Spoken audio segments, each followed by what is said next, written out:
Hi, and welcome to the Department of Moose Information.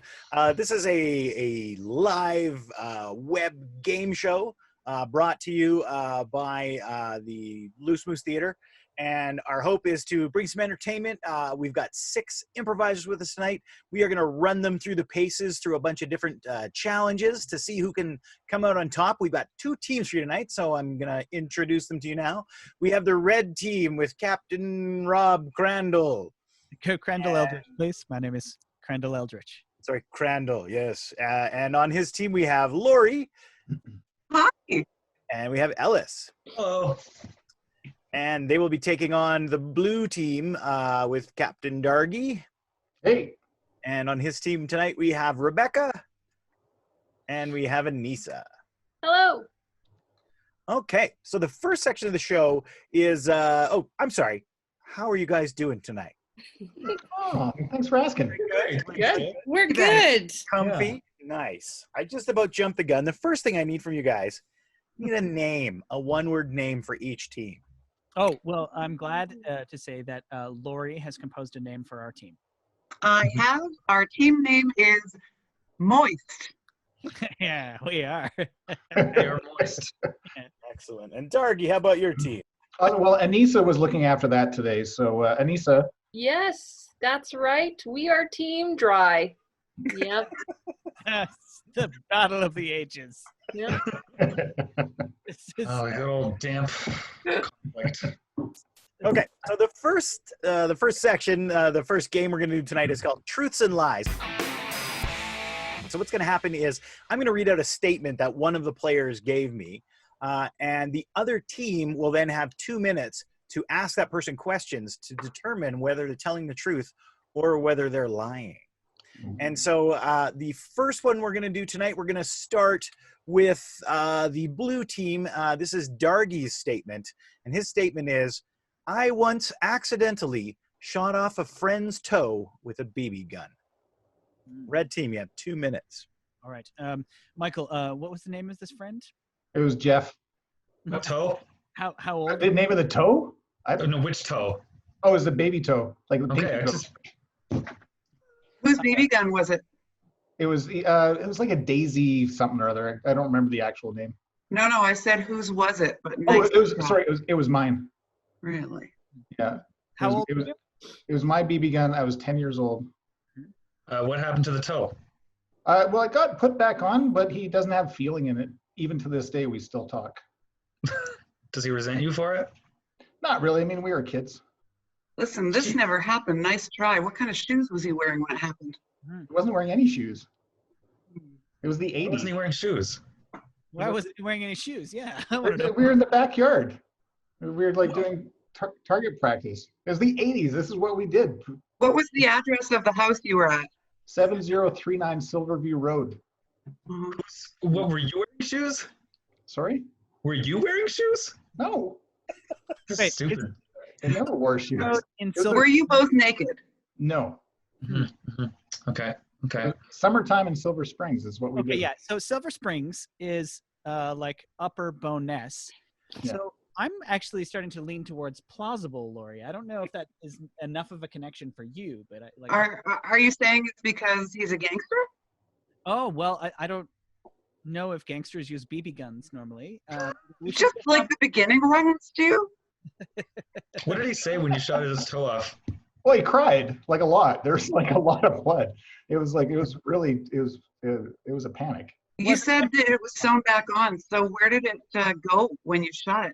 Oh, it only like not that far. Like probably, I don't know, maybe like 3 inches away from the foot. The toe got shot completely clean off? Yeah, like right off. Because I wasn't using the circular, like those little circular BBs. We had like these ones that looked like cones. How close how close was your gun to his foot? Like a foot, like not ironically, like a foot away. But Hey, yeah, Red Team, your time is up. Okay. So Red Team, you guys have to decide now whether Dargie is telling the truth or whether he's lying. So well, we always do this democratically whenever we 3 play together as a team. Yeah, famously. Ellis? Yeah, well, screw you. I'm just kidding. Wow. Ellis, go ahead. I believe that Michael Dargie would shoot his friend, but I don't believe that a toe can get taken off of a foot by a BB gun. A 10-year-old toe. That's cool. They're I small. believe it's true because he knew the address of the house very quickly, and he had extra knowledge of the different types of BBs, if they in fact exist. And I believe it's true because I always trust Lori. Okay. I will put my trust in the knowledge of my team. So red is going to lock in at true. So Dargie, was that the truth or were you lying? That was a lie. I knew it. My I team is totally believed you, and I'm on your team. Oh, that hurts. What You part of can't shoot off a toe with a BB gun. Ooh, but he was so specific with the was. address. He was. Good. That was Good work, good. Dargie. This is like just Signore's Pizza or something. There that, was some crazy stuff that happened in Silver Springs, but that wasn't one of them. Was that your house that you grew up in? Was that your address? Yeah. All right. Okay, That so was we're going to go over to amazing. the red team now. And the next statement comes from Ellis. Mhm. And that is, I have a fossil named after me. Yeah. Like, did you name the fossil? No, I didn't name it. The fossil was named after me. I don't have that kind of power. Ellis, are you saying specifically there was a fossil named Ellis Lalonde named after you personally? No, you can't name a fossil just a person's name. It does still have to sound kind of Latin. So I have an uncle who is a paleontologist, and he found this fern. Basically, no one else had discovered exactly this fern. So it's not like there's no dinosaur called Allosaurus, but there is a fern that is called Philopoda lec, and that one is named after me. So, Say it again. Philopoda lec. And what's your uncle's name? Dennis. Interesting. Yeah, Dennis O'Shea. Where Is would- he on your dad's side or your mom's? And is he older or younger? Mom's side, and he's younger. Interesting. And sorry, what's the name of the fossil again, Ellis? Philopoda lec. Is it just Where, like I don't know one where's your fossil? name in that. Elise, Elisi. Ellisii. If your name was Elisi, that would be your fossil. It doesn't sound like Ellis to me, Ellis. I don't know. Well, Ellis is in the thing, but the Latin pronunciation, it becomes Elisi. And how many of these fossils exist? The actual one, there's just the one fossil. Like they have the species type from the fossil, but there's other ferns and stuff that haven't found, but that one's the only particular one of that particular type. So- Go ahead. You go, Rebecca. Well, I was going to ask Ellis. You know, what were the circumstances surrounding your uncle finding this fern? It was like during an actual, paleontological dig. They were looking for not ferns specifically, but they were in an area that was known to harbor a lot of floral growth. So that was in Drumheller that they were in, checking that out, and that was where that fossil was found. Was that in the show Fern Hunter? Fern Hunter? That's a good show. No, that was not in the show Fern Hunter. Oh, it's And so your uncle found this this fern fossil, and what was the process to get it named? The process to get it named, it can't be something that's already been discovered. Mm-hmm. It does have to have a Latin name, which is what they call it. It can't just be called like Uncle Dennis's fossil. It does have to sound Latin, even if it isn't. That's just kind of the rule, so that everything sort of sounds dignified, which is a bizarre rule, but there's a ton of fossils that follow that. And then the other thing is obviously that they have to have a type fossil to compare it to. They can't just look at any fern and say, oh, this one is Elisi. Like they have to be able to categorically say like, no, this is a new type of fern. And we can tell you that because of this property that it has that no other fern has. If you're just joining us, this is Fossil Talk with Ellis. Yes. Where Go ahead, Anyssa. Last Sorry. question, Blue. where could we find this? Like where do you find this fossil categorization that you were talking about in such detail? Wikipedia. So just, Wow. but there's no like official fossil record that your uncle had to apply to be your Oh, no, fossil? yes, there's obviously, there's an actual fossil record. It's called fossils.org, and you can check it up on there. Oh my God. Boo. Well, I have my vote. I was there until fossils.org. Okay, Blue team, you have to determine whether Ellis is telling the truth or whether he's lying. That's some Thumbs BS down. right there. This is like full Yeah. lies, mostly because I don't believe anything Ellis says ever. There's Okay. good I details. want to say that I think it's plausible. What? Mm, no. I wouldn't even No, hit. I think that given what I know about Ellis, it is entirely plausible there's a fossil in But- the Afrin. But I Dargie! don't think that this is the one. I don't think it's a fern. But it has to sound Latin is the only like criteria Yeah. for it. No. Okay, No so way. it sounds like Blue is gonna lock in as this is a lie. So Ellis, Big lie. Ellis, can you tell us, is this the truth or were you telling a lie? It is a lie. Yay! Ah. But there is an actual rule that species names do have to sound Latin. Yeah, Yeah, but not it sounds Sound classy. Latin. They have to Dignified. actually be Latin. There is also, don't. it is important to note that there is also in a geological magazine from 1892 a Paleotermes Elisi. Hell yeah. Oh, Just Is off it- the top of your head. somebody Is there a did this website research. called fossils.org? I checked it. It is available. I had time while you guys were yeah, good. I'm sure that site is available. Excellent. Okay, so we're gonna move on to the Oh man, next. Gramangus elisi, a species of flowering plant in the orchid family native to Madagascar. I should have used that. Slash not at all based Still not on a fern. Ellis's non-Latin sounding personal name. or a fern. Okay, so our next statement is gonna come from the Blue team, and this is Anissa's statement. And the statement is, I once ate dinner across from Bill and Hillary Clinton. Oh. 2 minutes. And where in the world was this, Anyssa? It was in New York City. Mm-hmm. And what was where were you eating? So I went to go enter the lottery for Hamilton when it was off Broadway at the Public Theater. Mhm. And so we were going like every day to try to get in. And then one day we lost and we were just sad. So we were like, okay, we'll just go eat at this fancy restaurant that's in the theater. And while we were eating, the Secret Service came up to us and was like, just so you know, this is what's gonna happen. And sure enough, Bill and Hillary and their family came in and they were like 6 feet from us. Was Okay. he president at the time? Yeah. No, this was in 2015. What were they talking about? I don't know. I wasn't listening, but because there was Secret Service like between us and them. Do you Yeah. know what they ate? I Mm. didn't see what they ate, unfortunately. I But want to object as your teammate that they're insinuating that you're rude. Not eavesdropping, not spying.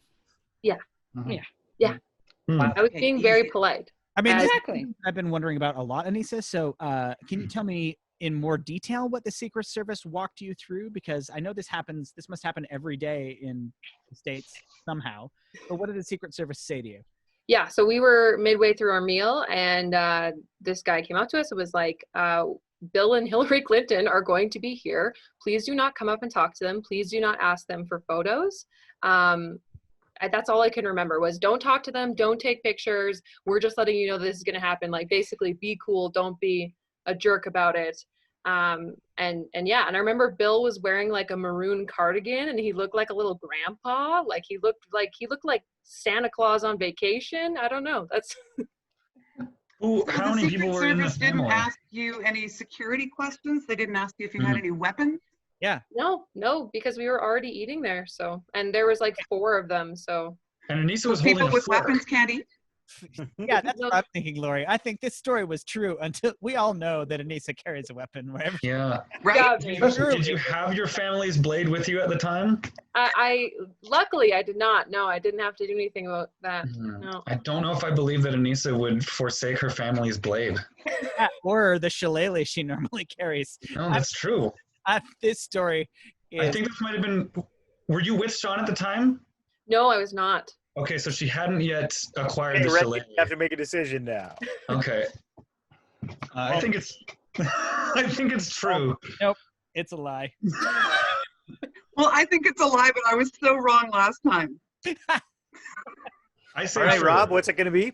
Well, I believe that Ellis and Lori are voting that this is a true story under protest. No, No, Lori says she thinks it's No. a lie. You think No, it's a lie? true. It is absolutely true. What's okay, you know happening? what? I'm gonna go with Ellis. Hey, don't Rob, know what's why. going to be? Thank you. I believe we voted that this story is now 100% true. And All I right. stand by that. And that's always been what I said. Okay, so you're locking in at true. So, Anyssa, True. was the story true, or were you telling a lie? It is absolutely true. Oh. Mhm. That's what I said. Alice! So Every what happened to your family's blade? You know, I don't even know, Ellis. Yeah. It's just It's still lost. It's in the Smithsonian now. Clinton. Okay, we're going to do the final statement now. This one comes from Lori. And the statement is, I once fangirled over Brett Butt so much that he pretended to take a phone call to get away. Where were you, Lori? I was in the Calgary airport. I already believe this. What kind of Yeah, phone can we does just Brett vote Butt right have? now? Like I'm It's true. done. Yeah, sure. It just feels like I don't know, like Lori. I don't know you super well, but like you're just such like an energetic person that if you were excited, I could see that happening. I believe this. I have some questions. So, in what way did you fangirl over Brent Butt? He was sitting at the same gate that I was, Mm-hmm. and I Where saw were you that he going? was on his. I saw that he. What's that? Where were you going? I was going to Saskatoon, and he was too, actually, for comedy gigs, Mhm. but not together, Mhm. clearly. So he was looking at his phone, so I was like, oh my God, I should tweet to him right now, and then we'll have a really great story of how we met when we're best friends later. So I tweeted at Brent Butt, hi, big fan at gate D46. If it's okay to come say hi, throw your hat in the air. Oh my god. Wow. And? And that's when he took the phone call? We're not even halfway there yet. He did not throw his hat, but he answered the tweet and said it's okay to come over. So I did. And what did you talk about? Well, I don't know if I would call it talking. I was very nervous. So I tried to say, hi, Brent, I love your work. I'm also a comedian, but it came out like, it's your comedy too. I have one question for you. Lori, on a scale from 1 to 10, how excited are you right now just talking about Brent Butt? Everything, I have a lot of goosebumps in a lot of places. Okay, Case closed. blue team. We need a verdict. I think it's true. I don't know. What do you guys think? Oh, I'm so torn. I believe that you're a fan of Brent Butts. I believe that you might have seen him in the airport and like fangirled over him. But I also know Brent. And I can't imagine him pretending to take a phone call. I don't. And if he did, I'm going to have to like talk to him about his manners. Well, I was So pretty I'm on the scary. fence. This I'm could on be the the show fence. that ruins Brent Butt. No. Okay, Dargie, what do you think? Well, I think that it's entirely plausible that this entire scenario Mhm. happened, Mhm. but I think that the twist is off. I think that this is false. So are you saying like you think we're like in mostly truth and we're being tricked by the twist at the end? I think that she really likes Brent Butt, and she Yeah. probably like had some sort of connection, but I don't Yeah. think that he, Mm-hmm. Because Brent he's Butt like the fangirled nicest over guy her. in Canadian comedy. right? Okay. Well, then let's go with false. Say false. I say false. I say false. Blue team's going to lock in at false. Lori, is this story true, or were you telling a lie? It's true. I knew it. No! None of you asked me specifically how the phone call thing happened.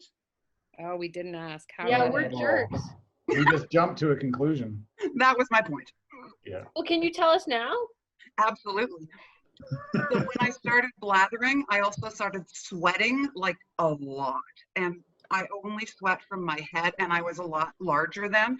So it just started, I can't, it's hard to think about. And so I tried talking to him, and he picked up his phone. I saw the screen. I saw nothing on the screen. He just picked up his phone and went, I'm sorry, I have to take this. Wow. Bless you, Brent Butt. You know what? It was the smart thing to do. I was very frightening. Oh, As soon as you said the flight was going to Saskatoon, I knew it was the truth. Yes. damn it. I had a friend that I worked with who Brent was his best man at his wedding because they both grew up in the same small town in Saskatchewan. So Tisdale, Saskatchewan. Tisdale, that's right. Okay, so that's Yeah. going to bring us to the end of the Truths and Lies section. And I can tell you that the moist team, that's the red team, has 5 points. And the dry team, which is the blue team, has 5 points. Separating them. So we're going to move into the second section of the show. This is the hypothetical round. So what's going to happen is I'm going to read out a hypothetical statement, and then each team is going to give me their best, most creative, most interesting answer to that question. I'm going to score that between 0 and 5, depending on how good of an answer I think it is. And then we'll do the second one, and it'll go in the other order so that one team always has a little more time to ponder, to think on it. Okay, we're going to start with the blue team. And blue team, the question is, or the statement is, your team has a major motion picture made about you. Who plays each of you, and what's the movie called? Oh, Mm. Wow. what's it called? Who would play us? I think we got to start with casting, guys, and then Okay. the title will become self-evident. Right. Right. So, and maybe we cast each other because it's so hard to see yourself. Oh gosh. Okay. Yeah. or a genre even. Mm-hmm. Sci-fi. I'm going sci-fi or fantasy. So I think that Anyssa is like the kick-ass captain of this starship that's in mortal peril. Oh, thank you. Yeah. Played by Scarlett Johansson, Yes. for sure. Yes. 100%. Yeah. That's my Mhm. Sounds good to me. This is great. Okay. Yeah. Yeah. Captain, spaceship, mortal peril. Yep. Dargie, I'm casting you as the sinister bad guy. Yep. Nice. Definitely. The Just a moment hair. there, I hate to interrupt, but just for a moment there, I thought you were going to name her character Captain Spaceship. Like, Yeah, You laugh like it's not a possibility. yeah, we haven't got I there would yet. go see Captain Spaceship. Captain Spaceship of the spaceship. Sounds good to me. So I'm sinister. I'm the evil. I'm taking over the universe. Yeah. Probably. I think that you are played by Vin Diesel. Ooh. Oh. I was Like- going to say Ed Norton. Oh, another good Oh. But option. I don't know. Vin Diesel. I Vin think I Diesel. prefer Ed Norton, to be honest. Oh, okay. Oh, Okay. Well, good of you to voice your opinion, Dargie. It's fine. Yeah. If I had my choice, and Rebecca. I'm an innocent stowaway escaping my planet. Yeah, but you're like an alien, right? Oh, yeah, for sure. I'm an Yeah. alien and I have like superpower crystals that the bad guy is after. Oh, and Oh, I'm Don't getting know from who plays Anyssa, me. it's like telekinesis. You've got telekinetic powers. Absolutely. Yes. Yes. Yeah. Mhm. Yeah. oh, I Yeah, don't and- know who plays you. I'm trying to figure it out. Dargie, who do you think? Guys, Susan Sarandon. Oh, it's Susan Sarandon. Always. Obviously. Yeah. Yeah. Susan Sarandon, done. And the name of this film is called Captain Spaceship. Yeah. and the miraculous head twist. No. No. Do we need like a subtitle? Mhm. No. I feel I good don't know. about just Captain Spaceship. Spaceship. All right. Yep. All right, I've heard enough. That's, mean- I'm going to give you guys 4 points for that. I like the Out answer. of how many? Out of 10? 5. Oh, okay. I was going to say that we also had a Drew Struzan poster made of us, and we should do the pose right now. Oh, okay. I think you were bang on everything. I would probably have Rebecca played by Anne Hathaway if it was me. Oh, Oh, Thank fits you. pretty well. I'll take Solid. that. I'll take Solid. that. I think that's pretty good. Susan Sarandon works too. Okay, red team, same question. Your team. Oh, sorry. What was your title again? Captain Spaceship. Captain Spaceship, of course. Okay, red. Your same question. Your team has a movie made about them. Who plays each of you in the movie, and what is the movie called? Well, it's a gritty 70s cop show, I think. Yeah. It's clear. I'm played by Idris Elba. Of course. Yeah. And I don't know why Lori's laughing so much. She knows that he is a doppelganger. So Yeah. Scarlett Johansson was already taken, so I'm not sure who plays me. Yeah. I'm guessing maybe. If not Scarlett Johansson, then I Elizabeth. think Andy Serkis doing some motion capture might. Ellis is played by Andy Serkis's cousin. Yeah, Yeah. Roger Serkis. Rob, I think you're played by Andy Dick. Is that right? Oh, well, I mean, like, yeah, I mean, or is this the made-for-TV movie? Then yes, I'm played by Andy Dick, and It's the sequel to the Gritty Cop Show. So the Gritty Cop Show is originally Idris Elba in the role of the chief of police, who's like angry and getting ready for retirement. But in the next one, it's Andy Dick. It's such a transformation. That's why I admire you so much. And they have to introduce me as like they have to introduce like a teen heartthrob character to kind of get that home audience, get the kids to like the movie. You guys like so many cars. Still on this. I'm still on this. Jonathan Taylor Thomas. Is played by me. In the movie, what's the concept? What's the conceit Jonathan here? Taylor Thomas is a character in the movie, and it's played by me. Yes. That's weird. Yeah, but You're that's playing essential. all We're casting characters. This is ourselves. weird. It's all me. If we go back to 70s cop, I would like to be the unexpected bad cop, Mm-hmm. Oh or yeah. something totally different that you like better. No. It's like a twist partway through that you're like a super crooked cop. Yeah. Right. I'm trying to think of who would like. Too much. That's what it is. Who's playing Lori, guys? Maggie Smith. I want to see Maggie Smith do that twist, and there's a certain part where like she angers Brent Butt, and like that ends up being her downfall. Her one weakness is that she can't control herself around Brent Butt. What's this movie called, guys? Hard snacking. That's right. Hard Snacking 2, because it's the direct. Hard Hard Snacking 2, The King of Thieves. With the sequel, Focaccia will get you. All right, I'm going to give you guys 4 points as well. I like the way the plot was heading out. The only casting you missed that time was, of course, Ellis would be played by Adam Scott. I mean, I think that's a given. That's fair. Yeah. He plays me in real life. I didn't know if it was allowed.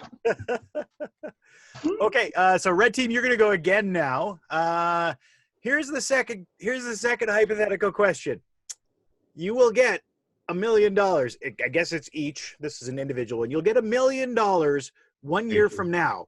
But every day up until then, you get punched in the face hard by like out of nowhere. You can't get ready for it. You're not expecting it. Just at some point in the day, you get punched in the face. So is it worth it for $1 million? That's your question. Oh, I mean, I think a lot of us have dealt with sort of workplace issues that feels like this. But so just I'd be walking down the street, minding my own business, thinking to myself, at some point today, I'm going to get punched hard in the face. And it might not happen then, but then like my cashier at the Safeway will be like putting my stuff in bags and she'd be like, how would you want to pay for that? And as I was looking up at her to answer the question, she just punched me in the face. That's okay. So like it's a person does this. It's not just like a phantom force that punches me in the face no matter where I am. Different people all the time. Okay. all the time. Right. They're overwhelming. They have an overwhelming urge to punch you in the face. Now, the other side of this too is if you happen to like say, Rob, say you and your wife were in a car trip for the entire day, punch you in the face at some point. So it has to be whoever I'm with.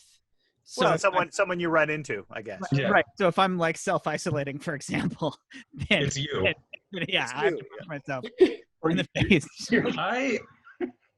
I live pretty constantly with anxiety, and to have something like this where I'm worried that I'm going to get punched in the face and then it does actually happen would be an enormous relief to actually have my worries be founded, and that, oh, someone punched me in the face. That's not because they even dislike me. That's just a thing that happens to me every day. That would remove about 90% of the worries from my plate. So I would love to do this and extend it for as long as necessary. My only problem with this is how much you're suggesting that you pay me for this. I would do this for $12. I would punch Rob in the face every day for free. Yeah. Yeah, Ellis would, and I've asked him to do it, and he will. I've got $12. This is excellent. E-transfer me right now. I'm doing Lori, it. you want to weigh in on this, or? Yeah, I was just wondering, Rob and Ellis, do you have children? Well, I do. I do not. I am children. Thank you. Having had a couple of the children Mhm. who ripped my loins apart and then my brain, Yep. having a punch in the face every day would actually be kind of a cheery thing. I would look forward to it. I would laugh because they would surprise me every time. And I think I would scrapbook the whole thing. Oh, I would love to read that scrapbook. Oh, may- like you take a picture every day. It's like I took a photo of myself every day for a year You just get after I got punched. Yeah, or like Humans of New York, except it's the people who are punching you in the face. Yes, Mm. salute them. They're the real heroes. If That's you a know you great get punched in coffee the table face- book. Oh yeah.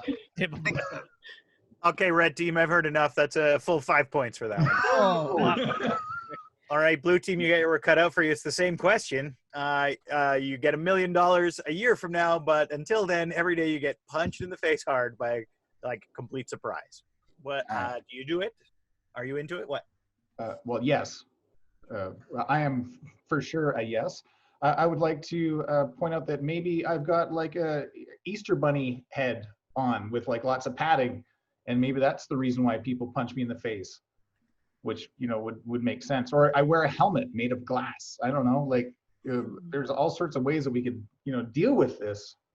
Lori, did you ever go to that Glass Helmet concert when they were playing at the Roundup Center? I did. We got openers were so big drunk bunny on masks tequila I had. puffs that night. It was a famous concert. Yeah, Glass Glass Helmet.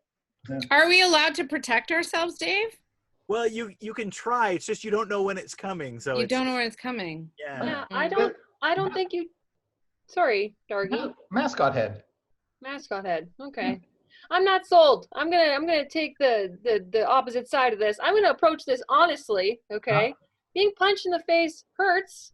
Okay, and I don't want to hurt every day. I feel like that's a pretty normal thought. Yes. What if you wore a helmet every day? Yeah, but I'm not. Mm. So then you're gonna wear a helmet 24 hours a day. You're gonna sleep in a mascot head. How are you gonna eat?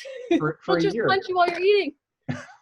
You'd what you do is you'd blend your food, Anyssa, and like. Dargies, that's no way to live. I don't want to blend my food. No. And if it was $10 million, maybe. Because here's the thing. Let's real talk, folks. $1 million, you still got to work. That's like a sandwich these days. That is not enough money. Like if I could retire and like set up a trust for my children or something, then like, yeah, punch me in the face. But for $1 million, I don't know. You guys are selling yourselves short.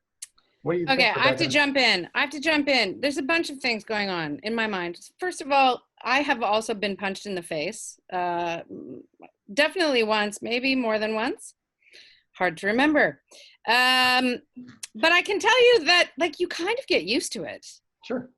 So, I mean, I think the first month would be really tough. And then, although you don't necessarily know when it's coming or from whom, I feel like you just kind of, your body adjusts, right? So your sensitivity to the pain would diminish over time. The You other get thing, calluses. yeah, and the other thing is I'm a Canadian actor. Like, I basically get punched in the face every day anyway. So I'm used to it. At the end of that, $1 million is more than I'll ever make as a self-employed actor. So theater's dead, guys. Why do you think we're on the internet right now? Punch in the I'll face. take the punch in the face. I'll take the $1 million. Huh. Thank you. Okay. Absolutely. Fantastic. Full points as well. I like both of those answers very Oh, much. yay. And like, I mean, 66% of you are wearing glasses too. That didn't come up at all, but that's gotta suck. You're wearing glass, you get hit in the face. You're probably, getting hurt from This is that. why I have the furry helmet. Fair enough. Okay, so that's going to bring us to the end of the hypothetical round. I can tell you that the red team, the moist team, has 14 points, and the blue team, dry, has 14 points. Oh my gosh, we That's got to never break this happened. tie. We gotta punch them in the No face. closer. Yes. So we're going to move into the third portion of the show. This is called categories. So I'm going to give you a category, and each of you are going to try to come up with lines or things that someone would say that fit within that category. You're going to let me know that you have them by putting up your hand, and I will call you in turn, and I'll make sure that everybody gets called. So don't worry. Just if you, as someone's coming to the end of theirs, you can put your hand back up so that I can see you, and I'll make sure that everybody gets called upon. Okay. Each response that makes me laugh or that I think is pretty good is going to get 2 points. If I don't, then you get nothing. That's like life. This part of the game is not fair. So we're going to start with the first category is discarded titles for a Harry Potter book. Lori. Are you there, God? It's Ron Weasley. Anyssa. Harry Potter and the Philosopher's Stones. Rob. Harry Potter and the Lumpy Turd. Dargie. Lightning face. Anybody else go? Anyssa. The magical boy who lives in a closet. Ellis. Harry Potter and the Council of Dads. Rob. Harry Potter and the Minor Accounting Error. Dargie. When Harry met Voldy. Rebecca. Harry Potter self-isolates. Lori. Dumbledore and the erectile dysfunction. Rob, you had one? No? Yes? No. Ellis. Fantastic Beasts and Where to Fawn Them. Oh God, this is taking a turn. Oh, Ellis. Dargie. Professor Snape's Big Adventure. Okay. Professor We're gonna Snape's call that for the first round. Oh, sorry, Rob, do you have one more? Harry Potter and the Crushing Disappointment in You People. Oh. Jeez. Okay. The second category is things a French person would never say. Rebecca. I'm sorry. Dargie. Welcome to France. Anyssa. I will fight until the end. Lori. It's pronounced Putine. Rebecca. We love Americans. Dargie. Your French accent is so good. Okay. Dargie again. No more wine for me. I'm good. Lori. The Eiffel Tower is poorly designed and also a hologram. Rebecca. We love orange cheese. Ellis. Okay, you can speak English if you want. Rob.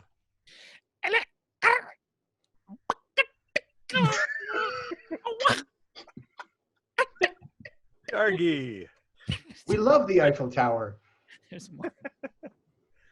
Okay, that's going to bring us to the end of the second question. The final, this is the last one. All right. Bad things to hear when you open the door in the middle of the night. It could be a noise. It could be something someone says, too, just by the way.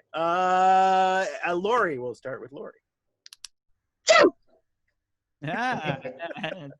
Ellis. This is so scary now, guys. Oh, Brent, I'm so sorry. I think we got off on the wrong foot. If you give me a chance, I really think that we can have an interesting conversation about comedy, sir. Rob.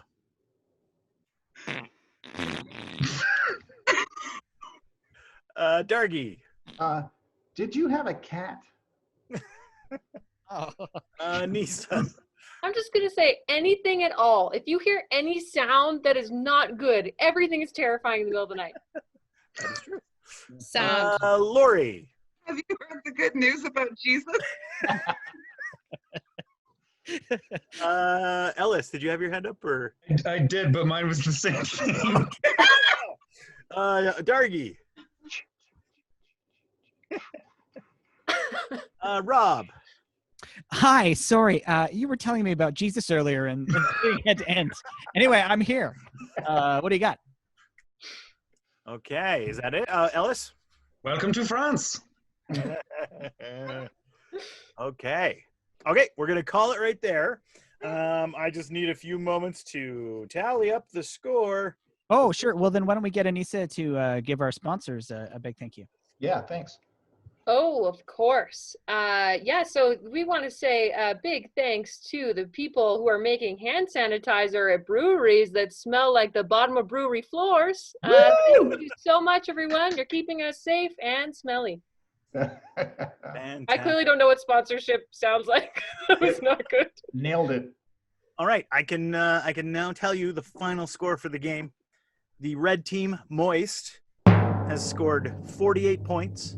Wow. The blue team, That's Dry, has scored 38 points. Whoa! Oh, well done, red team. Dang. Thank you. Thank you, Dry. Team.